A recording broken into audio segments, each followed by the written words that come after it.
Hi, Halim. How are you? Hi, Reverend Terry. I am good. How are you today? I'm okay on this kind of dreary, cloudy day. I've been thinking that it's just been about a year since my daughter and I found a cat in the backyard of the rectory and caught it, and then we brought it to the church. It stayed in the chapel sacristy for not quite about a week or so, and then just to make sure it was healthy and to try and find the owner. And then Dan and I took it to the vet and made sure it was healthy. And then you adopted that cat, right? I call the cat Kit Kat, but you have a name for it. So how is the cat doing? Oh, thank you. Yes, I cannot believe like it's an almost a year. And the cat, yeah, I named him Chris because he showed up on Easter week. So I named him Christopher.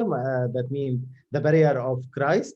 Yeah, and he's doing well. You know, a lot of things has changed in this year. In the first 3 months, Yeah. uh, as a stray cat, he was first time in a small apartment doing a lot of misbehave. Now he is doing well. He's doing well. It's great to have Chris in my life. Yeah. So do you have a picture of him? Oh yes. Let's see So a picture. yes, I would share with you a picture. Uh, so this is a Oh, picture yeah. of Chris. Oh, he's so curious. Yeah, it's great. This is his first week. I took the Okay. picture, and then also this is another picture for him. Oh, Oh, on his cat post. yes. Yeah. Yeah. And this is the third. This is a picture when Chris become more intimate and we can cuddle together. Yeah. This is a recent picture for me and He Chris. didn't want to be around people at all in the beginning, so that's big. That's a big step for him to do that. That's great. Yes. Yeah, wonderful. So I'm so happy that you've had him for this last year through all this time of especially in the beginning when you had to stay home. You couldn't even come into the church office to work with me. We had to do everything over Zoom, even though we're now both in the office and we're still doing things over Zoom. You couldn't even be here. So is it common in Lebanon for people to have cats as pets? Yes, it's common, but mostly, and especially like in a town, I live in Beirut. If you visited Beirut, you'll see a lot of stray cats. Yeah. So the city is full of cats, and especially in the neighborhood when I live, the American University of Beirut took an initiative. Like the cats, they have a status in the university on university campus. Oh, They that's funny. appointed a staff for feeding the cats. So I could also find some pictures where are the cats on. They are on this campus. Let me see if I can. Where did I find this? It's funny pictures. Uh, yes, I can share this. Okay, share. Uh, okay, Instagram. Oh, this one. Yeah, these are. Can you see this Oh picture? yeah, wow. And Wow. this is staff that is important to feed the pictures, to feed the cats on campus. And Wow. also, this is another picture. You can see how the cat is enjoying the camp. Some people have cats as pets in Lebanon, but most of the time they run around as stray animals outside. Kind of like squirrels, and like we have squirrels here, but in Lebanon it's cats, right? Yeah, it's Yeah. cats. And what about dogs? I know you used to have a dog when you Yeah, were growing up. so, unfortunately, I didn't have now on a picture of the dog. I named him Snoopy. He stayed with me for 11 years. Oh, And yes, but it's not that much common, to have dogs at home. Usually, people have dogs not as a pet, but usually as a dog that will guard, especially in the mountains, like a watchdog mostly. And and especially Lebanon is influenced more on the Islamic culture, Mm. which consider dog unclean. And we Oh, know this, especially when we read also the story in the Hebrew Bible, dogs were considered unclean, animals. So in the Islamic culture, dogs are not allowed inside the house. So they mm. can stay, they can take care of them outside the house and not inside the house. So raising pets in Lebanon, it's sometimes it's a little bit challenging, but it's a great. And now the culture has changed because there are a lot of veterans, animal shelters, and the idea to have a pet in the house, it's good for raising children and learning more about the importance of a pet in our life. Yeah. So you were never really afraid of dogs? Dogs never, Oh, or were you afraid of them?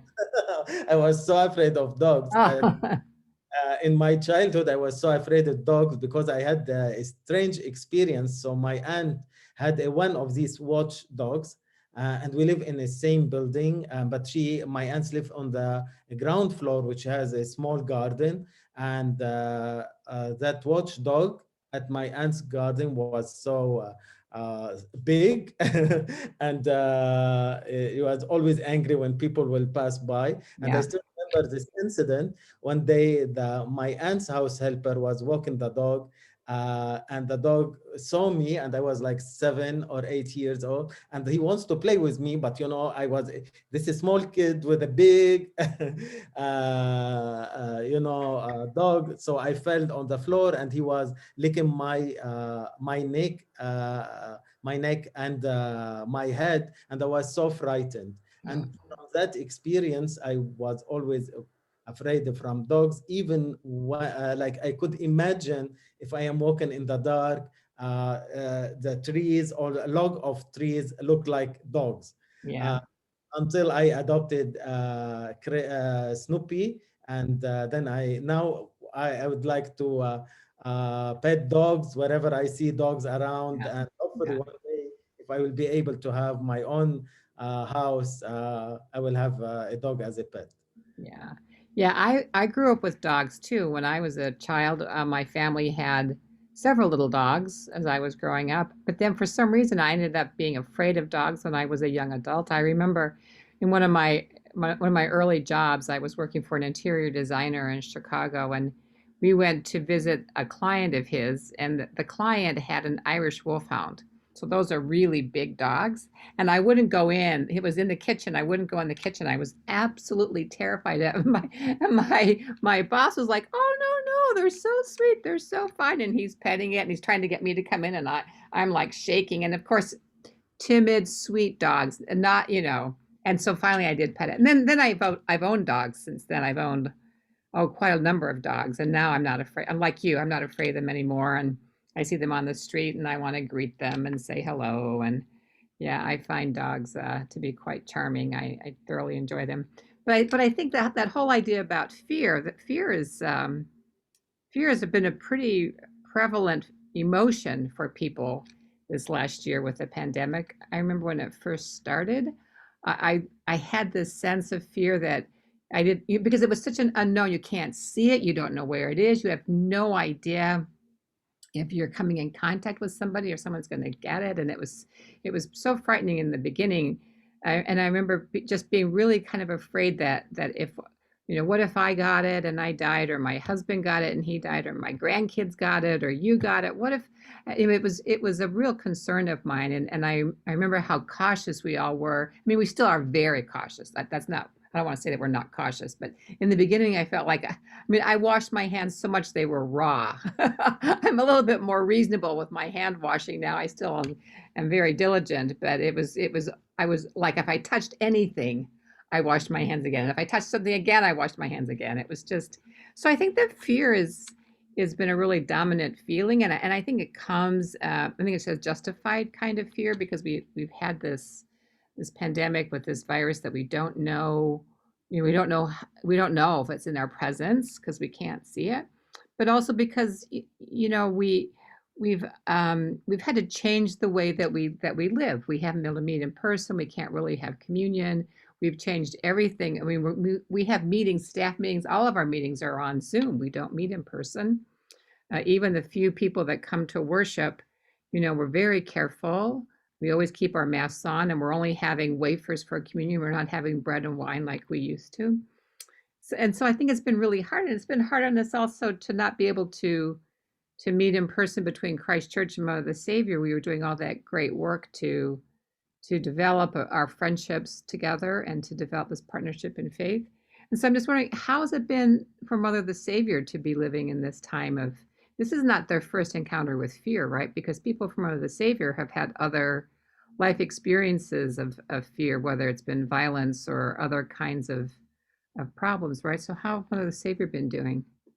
Yes, thank you for asking for this. You know, as for our community, fear has been our like daily bread. And you know, especially when you live in the Middle East, because it's a region that I think from the dawn of history hasn't experienced that much of stability. There was always wars, changes.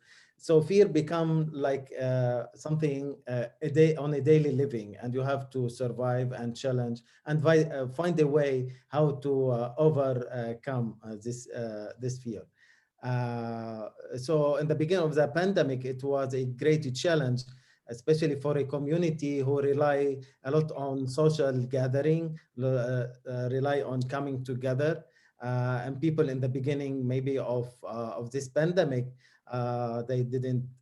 Some people didn't thought about it that much serious, or it will cause all this death. And then with time, the human nature changes, and people started accepting the social distancing or to take care, and very important to take care of ourselves and take care of the people around us. So it was a challenging time to meet and to worship for the community, but coming together and worship and continue this worship, and people are now familiar also with worshiping on Facebook and also on this the social media, which we are trying our best to always gather the community together. Yeah, so Mother of the Saviors used Facebook quite a bit, and I noticed from your Facebook page, Mother of the Saviors Facebook page, that people from kind of around the world will join up on, will come and will come and participate in worship on Facebook with Mother of the Savior. Whereas with Christ Church, we get a few people from all over the place, but Zoom has been our primary place and the primary way of, or often it's been one of our primary ways of really sort of connecting with people through Zoom. So interesting how the different cultures. Is it because you think people from Mother of the Savior are familiar with WhatsApp, and it's just more of a,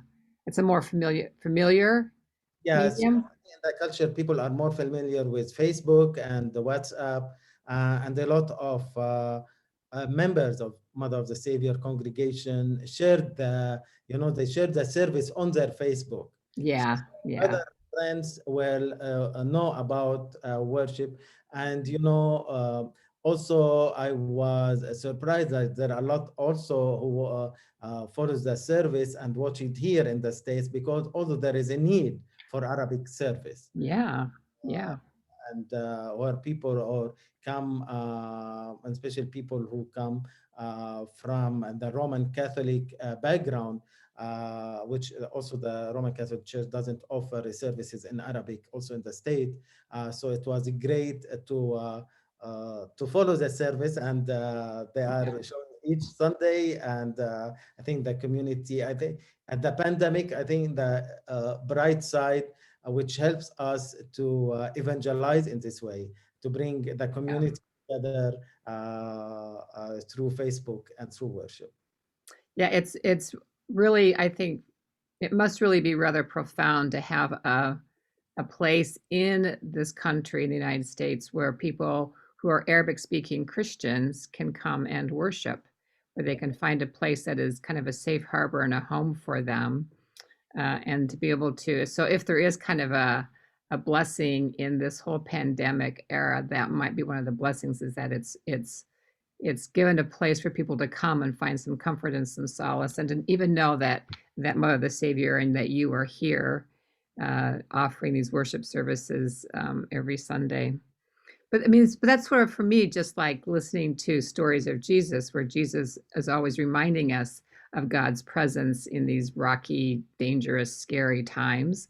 Like when Jesus was in the boat and he calmed, the disciples were all freaking out, and he calms the water and reminds people that God is always present, that even through these times of fear and uncertainty, which are so common in the human condition, that God is still present with us, and to be reminded of that. So it makes me think today, as we're going to end our little conversation in a second, but it makes me think of Julian of Norwich. You know who she is? I think she was a 15th century English mystic. She lived in this little house all by herself, attached to a convent, but she was a recluse, so she kept to herself. But she had these profound experiences of God. She had long illnesses in her life, and then these profound experiences of God. And after one of these profound experiences, she had the sense of real deep peace. And then she wrote, "All will be well, all will be well, and all manner of things, all will be well." And so I think that's what I trust we're going to experience in the long run.